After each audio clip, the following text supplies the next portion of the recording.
नमस्कार दोस्तों।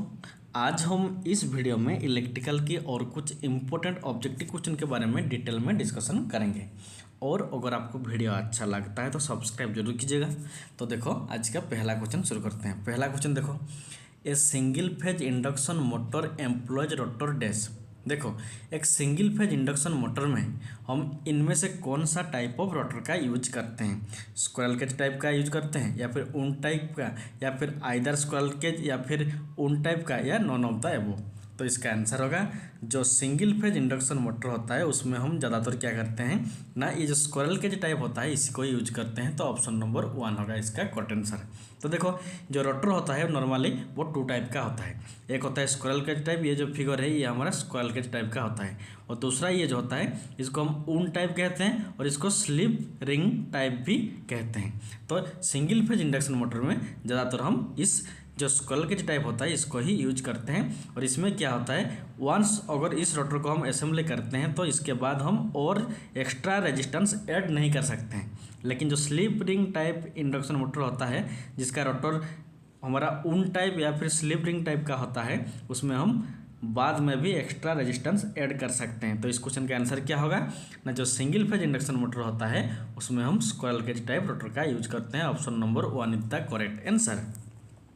देन देखो next question, in a vacuum cleaner we generally use motor. देखो जो वैक्यूम क्लीनर होता है उसमें हम इनमें से कौन सा टाइप ऑफ मोटर का यूज करते हैं? वैक्यूम क्लीनर में हम शॉर्ट टाइप मोटर यूज करते हैं या फिर डिफरेंशियली कंपाउंडेड मोटर यूज करते हैं या फिर क्यूमुलेटिवली कंपाउंड मोटर यूज करते हैं या फिर सीरीज मोटर का यूज करते हैं। तो इसका आंसर होगा जो हमारा वैक्यूम क्लीनर होता है जिसे हम साफ करते हैं, ये वाला फिगर देखो, ये जो वैक्यूम क्लीनर है इसमें हम नॉर्मली सीरीज मोटर का यूज करते हैं। तो ऑप्शन नंबर आई भी होगा इसका करेक्ट आंसर, क्योंकि जो सीरीज मोटर होता है इसका स्टार्टिंग टॉर्क हाई रहता है। ये आपको याद रखना होगा, जो सीरीज मोटर होता है उसका स्टार्टिंग टॉर्क बहुत ज़्यादा रहता है।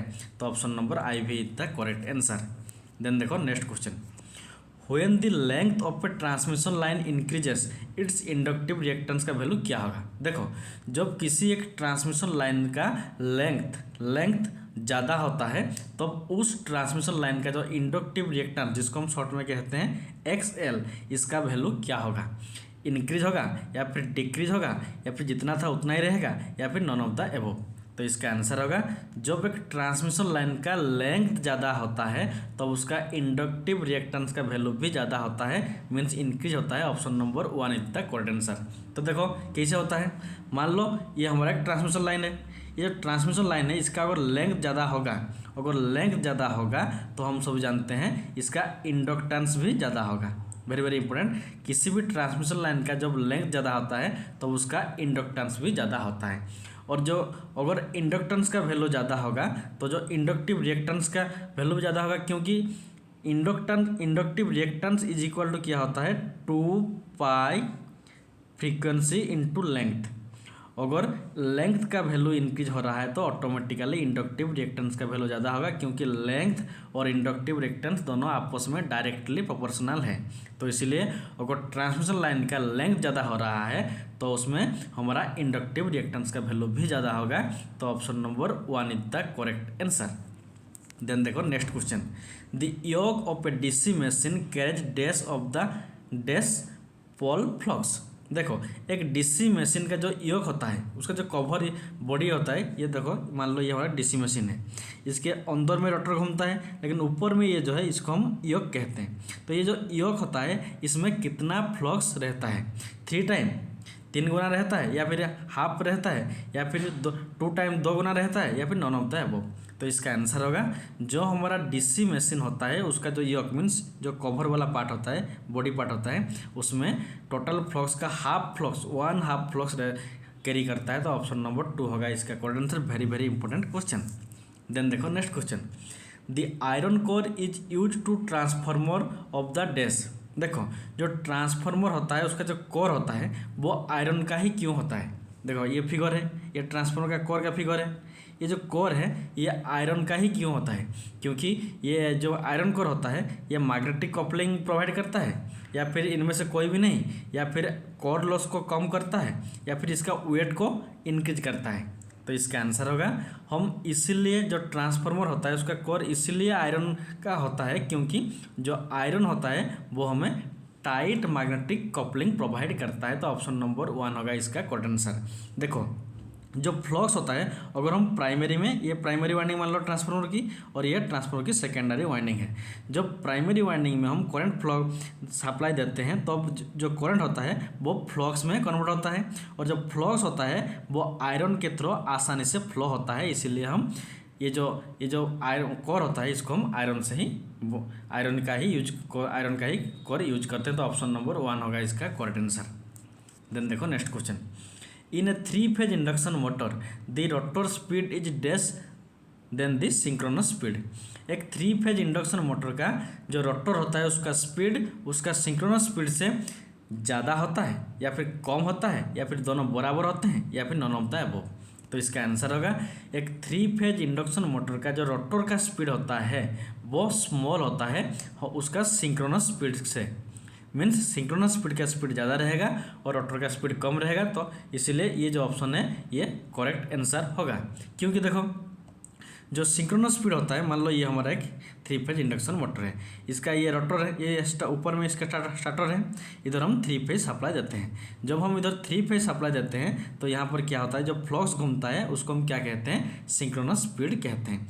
लेकिन बीच में जो रोटर होता है वो जिस स्पीड में घूमता है उसको हम क्या कहते हैं, रोटर स्पीड कहते हैं। तो देखो जो सिंक्रोनस स्पीड ऊपर में रहता है, जो फ्लक्स जिस स्पीड में घूमता है उस स्पीड से जो अंदर में जो रोटर घूमता है वो कम स्पीड में घूमता है। तो इसीलिए ये वाला ऑप्शन देखो रोटर का स्पीड लेस होता है, स्मॉलर देन होता है सिंक्रोनस स्पीड से। तो ऑप्शन नंबर ये जो ऑप्शन है ये करेक्ट आंसर होगा।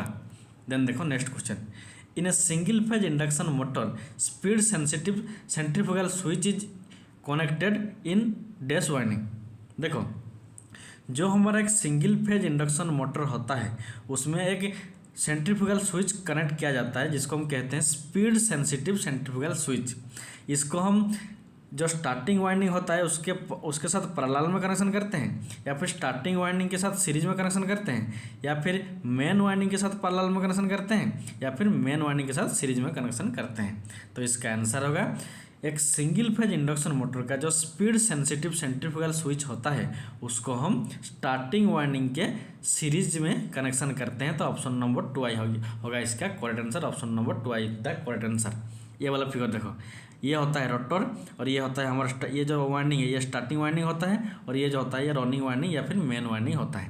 और ये जो हमारा कैपेसिटर होता है इसी के ही सीरीज में हम एक सेंट्रीफ्यूगल, ये जो स्पीड सेंसिटिव सेंट्रीफ्यूगल स्विच होता है इसी ये जो देखो ये जो स्टार्टिंग वाइंडिंग है इसी के ही सीरीज में हम इस स्पीड सेंसिटिव सेंट्रीफ्यूगल स्विच को यूज करते हैं।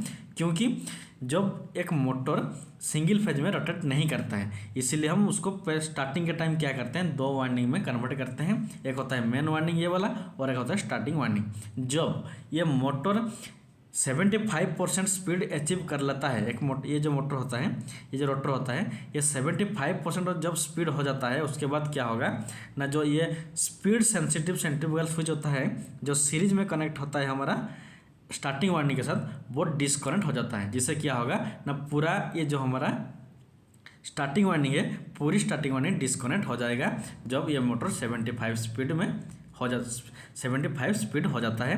उसके बाद ये प्राइमरी ये जो हमारा स्टार्टिंग वाइंडिंग है डिस्कनेक्ट होता है और ये मेन वाइंडिंग ही चालू रहता है। तो इसीलिए ऑप्शन नंबर 2 होगा इसका करेक्ट आंसर। देन देखो नेक्स्ट क्वेश्चन। ए टर्बो अल्टरनेटर यूजेस। देखो जो टर्बो अल्टरनेटर होता है उसमें हम साइलेंट पोल फील्ड स्ट्रक्चर टाइप का रोटर यूज करते हैं या फिर rotating AC armature winding use करते हैं या फिर नॉन ऑफ द अबव या फिर नॉन साइलेंट पोल फील्ड स्ट्रक्चर यूज करते हैं। ये वेरी इंपॉर्टेंट क्वेश्चन है। देखो जो टर्बो अल्टरनेटर होता है ये हमारा इसका स्पीड हाई स्पीड रहता है, वेरी इंपॉर्टेंट। जो टर्बो अल्टरनेटर होता है उसका स्पीड बहुत ज़्यादा रहता है और अगर बहुत ज़्यादा स्पीड रहेगा तो उस कंडीशन में हम नॉन साइलेंट पोल फील्ड स्ट्रक्चर यूज करते हैं। तो ऑप्शन नंबर 4 होगा इसका करेक्ट आंसर। देखो फिगर, ये जो फिगर है ये हमारा नॉन साइलेंट पोल टाइप का होता है, ये हमारा नॉन साइलेंट पोल टाइप होता है। लेकिन ये जो होता है ये हमारा साइलेंट पोल टाइप होता है। तो देखो ये जो नॉन साइलेंट पोल होता है इसका स्पीड बहुत ज़्यादा रहता है, लेकिन जो नॉन साइलेंट जो हमारा ये साइलेंट पोल टाइप होता है इसे इसका स्पीड बहुत कम रहता है। इसीलिए वेरी वेरी इंपॉर्टेंट, जो साइलेंट पोल टाइप होता है लो स्पीड होता है, इसीलिए इसको हम कहाँ पर यूज करते हैं, जो हाइड्रो पावर प्लांट होता है जहाँ पानी से बिजली बनता है, हाइड्रो पावर प्लांट में ये साइलेंट पोल टाइप रोटर का यूज करते हैं। लेकिन जहाँ पर ज़्यादा स्पीड की जरूरत होता है उस पर हम non salient pole type means जो हमारा थर्मल पावर प्लांट होता है, थर्मल पावर प्लांट में हम non salient pole type rotor का यूज करते हैं। तो इसका आंसर क्या होगा, option number 4 is the correct answer. Then देखो next question, the sag of an overhead line is affected by, किसी भी एक ओवरहेड ट्रांसमिशन लाइन का जो सेग होता है वो ये 4 ऑप्शन में से किस पर इफेक्ट करता है।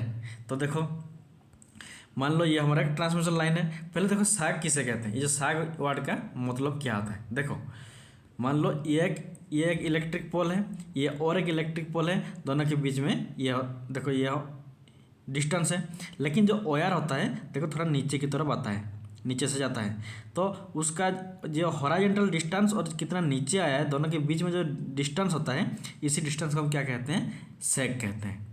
ये जो सेग होता है ये किस पर डिपेंड करता है ना, जो ये जो कंडक्टर है, ठीक से देखो ये जो कंडक्टर है इसका अगर वेट ज़्यादा रहेगा तो ये साग भी ज़्यादा रहेगा क्योंकि और नीचे आएगा। और वाइंड और टेम्परेचर देखो ऑप्शन नंबर इस ऑप्शन में वाइंड है और टेम्परेचर है, अगर वाइंड भी ज़्यादा फ्लो होगा तो ये जो हमारा कंडक्टर होता है ये भी स्विंग करेगा, टेम्परेचर अगर ज़्यादा रहेगा ये और नीचे आएगा, सेक का वैल्यू ज़्यादा होगा। तो ऑप्शन नंबर 1 पर भी डिपेंड करता है, ऑप्शन नंबर 3 पर भी डिपेंड करता है। और स्पान एंड टेंशन, देखो स्पान क्या होता है, दोनों पोल का जो डिस्टेंस होता है इसको स्पान कहते हैं। तो अगर स्पान ज़्यादा होगा ये जो हमारा साग ये इसका वैल्यू भी ज़्यादा होगा, और टेंशन अगर कम ज़्यादा रहेगा उस पर भी हमारा सेग का वैल्यू इफेक्ट रहता है। तो इसीलिए जो सेग होता है हमारा ओवरहेड ट्रांसमिशन लाइन में वो ये तीनों ऑप्शन पर डिपेंड करता है। तो all of the above option number I V होगा इसका करेक्ट आंसर। देन देखो next question, when the length of a cable increases its capacitance, देखो जब किसी भी एक केबल का लेंथ ज़्यादा होता है उसका कैपेसिटेंस का वैल्यू क्या होगा, कम होगा, ज़्यादा होगा, या फिर जितना था उतना ही रहेगा, या फिर नॉन ऑफ द अबव। तो इसका आंसर होगा किसी भी एक केबल का अगर लेंथ ज़्यादा होता है तो उसका कैपेसिटेंस का वैल्यू कम होगा, डिक्रीज होगा, ऑप्शन नंबर 1 होगा इसका correct answer. Very very important question. अगर हम ट्रांसमिशन लाइन के बारे में कहेंगे, ट्रांसमिशन लाइन में लेंथ इंक्रीज होने से उसका कैपेसिटेंस का वैल्यू भी इंक्रीज होता है, लेकिन जो केबल होता है केबल में लेंथ इंक्रीज होने से इसका कैपेसिटेंस का वैल्यू कम होता है, ये आपको याद रखना होगा। तो ऑप्शन नंबर 1 होगा इसका करेक्ट आंसर। तो आज के लिए इतना ही, थैंक्स फॉर वॉचिंग। और अगर आपको वीडियो अच्छा लगता है तो सब्सक्राइब जरूर कीजिएगा।